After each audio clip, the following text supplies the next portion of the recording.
Hey guys, well, we're back trying to get on a schedule that we're trying to figure out. This is the seventh day home, and we thought we had a pretty good schedule figured out, with my mom and Ryan here and them leaving. So I fell asleep, at 8 o'clock last night. So trying to get all that squared away. So this is the first time that I've actually got a few things written down. So if I'm looking over here, I've written some things down that I wanted to kind of touch on. The first thing is my oxygen. So as you can see, no oxygen. I stay right around 94, 95 with no oxygen as I'm just sitting here. And I can actually get up and get something, but when I sit down, I have to get back on the oxygen just to get me back up. But yeah, keeping that on 1 to 2 liters max. And then let's see, yeah, my sats, they still drop into the low 80s when I move around, so that's why I put that oxygen on to kind of bring me back up. And then this is my best friend, so I have to keep my nose completely free of everything. So that's been kind of a challenge because I'm on blood thinners for the blood clots, so that'll bleed sometimes. So just have to be real careful with keeping my nose clear so I can get all the oxygen, whether it's air or the oxygen. Physical therapy, I've already had 2 sessions with them, and this is not the physical therapy that I was getting in the hospital. This is really, really good physical therapy. She's been working me out quite a bit. They're coming 3 times a week, and we happen to have a TRX, which is it's kind of a set of bands that you use your own body weight, and you can do all kinds of exercises, curls, squats, everything like that. I've gained 3.2 pounds since I've been home, and I'm eating the same. So that is muscle that I'm building. So my shoulders, I lost a lot in my shoulders, a lot in my legs and calves. I'm walking around. No assistance needed, no walker. So wherever I need to walk, I just walk. My heart rate, so COVID attacked my heart as well as my liver, my kidneys. So my heart is it's getting back to normal. It's my heart rate's a little high, but now my heart rate's kind of going down, but my blood pressure's going up a little bit. Not too bad. It was like 135 over 70, so nothing to worry about, but just watching those changes, that's something that you have to watch for after COVID. The little things, right? We've talked about how that all works, and so now I can stand at my sink and brush my teeth, where I used to not be able to do that because you have to kind of hold your breath while you're doing it, and it was just, too much. But now I can stand right there, brush my teeth, so that's a good goal that most people don't think is a goal. But overall, like I said, we're still getting the schedule down, trying to figure out, when I'm actually hungry versus when I need to eat, and those kind of things. So this one's been doing really good at just making sure that I have everything that I need when I need it. And again, that's kind of tough because I don't always know, when I'm going to need it or what I'm going to need. So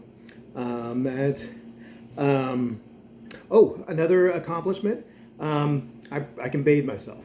So again, I can go in the bathroom by myself, get it all done, and come out, which that just started happening a couple days ago. So that's a huge accomplishment. Anxiety is always kind of a part of this, even though you don't really have anxiety. Didn't have anxiety before coming into this. But Marcy left for the very first time last night just to run to CVS to get me something. Panic attack as she was right after she left. I was able to work through it, but it was interesting. My arms got hot, started sweating, and I just knew, oh, something's up. So I was able to up my oxygen a little bit, take some deep breaths, and it went away. So, I know that, some of you have had those anxiety attacks, and they're different, especially when you can't breathe real well. but I was really happy that I was able, to work through that. I didn't have to call her or anything like that. And what else do we have here? So I think that is, was I able to, oh yeah. So we took a drive the night before last, and that was the first time I was actually able to go out and really see the town since I've been in, and I think that helped me a tremendous amount. So that was fun. Yeah. So that's kind of overall. And again, I'm kind of writing some things down now just to help me go through this. And then the next thing that we want to cover is kind of the timeline of how we caught all this. And this will be the beginning of, my story, our story of how we get through this. So I'll go over that. If you wanted to say anything before we hit that. No, just he's still improving every day. As we just kind of went over what he's able to do now. The small victories are huge. Just kind of watching him improve. We're still obviously monitoring his oxygen extremely close, since that's a lot of it. But yeah, he's making great strides. Yeah. So as we go through this timeline again, this isn't a PSA. We made some decisions that may not have been the best decisions, but they were our decisions. So we're just going to go through this honestly. We still don't know exactly how we contracted it, but there are several opportunities you'll see through this timeline where we could have got it. So it all started on November 13th. Me and Marcy went to Shreveport to the casinos to celebrate our anniversary. Again, we were very careful, wore masks, social distance, that kind of stuff. But they say that the casinos are very, very unsafe. So we made that decision to go. Was it the right one? We'll never know. But as you go through this timeline, you'll kind of see. So we actually both got sinus infections after that trip. So it was none of the regular COVID signs, but we've heard a lot of people that their COVID started out as sinus infections.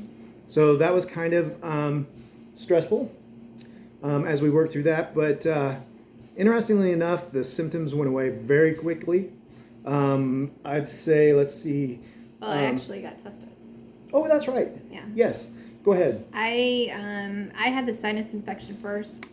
So as soon as we got back from Shreveport, I went and got tested just to make sure, since, neither one of us had COVID. And, we knew some of the signs, but obviously wanted to rule that out. They tested me for the strep, flu, and COVID. Negative on all three. Just said that I had a bad sinus infection and ear infection. Obviously, just, making sure with the doctor that I wasn't contagious. As we know, usually sinus infections are not contagious.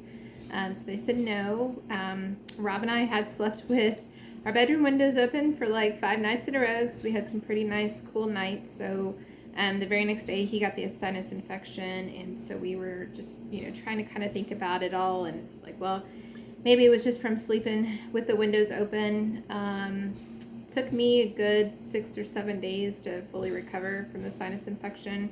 3 or 4 days for Rob. His body tends to heal faster, which is great, especially for right now. And then by November 18th, all of our symptoms were gone. And then November 19th is actually when the kids came down for Thanksgiving break. So November 19th through the 22nd, like I said, no lingering sinus symptoms. We were out doing everything with the kids, including hiking. We felt great. Our energy was up. We didn't feel tired at all. So, the sinus infection was gone. We didn't think anything else of it. November 23rd, we actually had a staff meeting. We went to work. And then on November 27th, we were actually notified that somebody at our meeting had tested positive. And November 27th, once again, all of the family, including the kids, went and got tested. So and that was Black Friday. We had been out doing some shopping. That of course all of us had masks on. Of course, you guys know here in Texas, I mean it's required everywhere. So we all went. Like I said, we got tested. All 5 of us came back negative. We high-fived. We went back out for a little while after that. So we felt fine. November 29th. We actually hosted a Friendsgiving with just a couple of friends. Nothing crazy. We thought about it, but since we had just had the negative test done, and that actually was my second one, me personally, that I had, that's why we decided, to go ahead and do that. And then that leads us to December 1st. And Rob actually is the one that started feeling something and thinking that maybe he wasn't feeling too great. And so we decided, well, since we're always around each other, I might as well get tested as well. And as you guys know, that's when our journey started, December 1st. And we both tested positive.